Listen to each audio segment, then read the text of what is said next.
ছিল, আবু সুফিয়ানের স্ত্রী ছিল হিন্দা, সেও ছিল মুসলমানের চরমশত্রু। বিভিন্ন সময় মুসলমানদের বিরুদ্ধে সেই যুদ্ধের ময়দানেও সে যুদ্ধ করত, মুসলমানকে কতল করত। সে কি করলো? আমির হামজা রাদিয়াল্লাহু তাআলা আনহু যখন শহীদ হয়ে গেল, সে ছিল উতবার মেয়ে। বদর যুদ্ধের ময়দানে মুসলমানের পক্ষ থেকে আমির হামজা রাদিয়াল্লাহু তাআলা আনহু ওই উতবাকে একেবারে শহীদ করে দিলেন। আমির হামজা রাদিয়াল্লাহু তাআলা আনহু ছিল অত্যন্ত যোদ্ধা, সমকৌশলী। তার সামনে কোনো কাফের মুশরিক টিকতে পারত না। ওই উতবা কাফের কি করলো? আমির হামজা রাদিয়াল্লাহু তাআলা আনহুর সম্মুখে আসলো বদরের প্রান্তরে। ওই আমির হামজা ওই উতবাকে মেরে দিলেন, শহীদ কি করলো? খতম করে দিল। আর সেই হিন্দা কি করলো? তখন সেই হিন্দা চ্যালেঞ্জ করলো, শপথ করলো, আমার পিতার হত্যাকারী যে তার কলিজা আমি চিবিয়ে খাবো। নাউজুবিল্লাহ।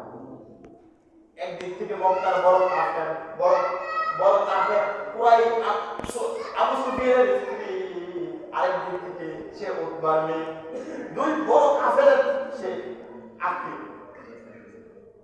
সে কি করলো? আমির হামজা রাদিয়াল্লাহু তাআলা যখন শাহাদাত বরণ করলেন, সে কি করলো? আমির হামজা রাদিয়াল্লাহু তাআলা বুকের উপর বসলো, বসে কলিজাটা ছিললো, বুকটা ফাটলো, ফেলে কলিজাটা বের করলো, বের করে সে চালাইয়া উহুদের ময়দানে কলিজাটা খেয়ে ফেললো। জরুর নাউজুবিল্লাহ। সে নির্মম ইতিহাস করলো।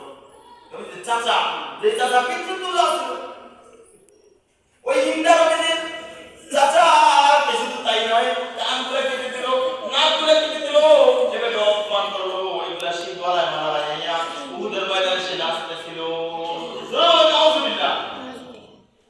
এরকম জঘন্য কাজ করার পরেও মক্কা বিজয়ের পরে, মক্কা যখন বিজয় হয়ে গেল, মুসলমানদের খবর এসে গেল, ওই হিন্দা যখন নবীজির কাছে এসে ইসলাম কবুল করলো, নবীজি ওই কাফের ওই মুশরিকা হিন্দাকে নবীজি মাফ করে দিল।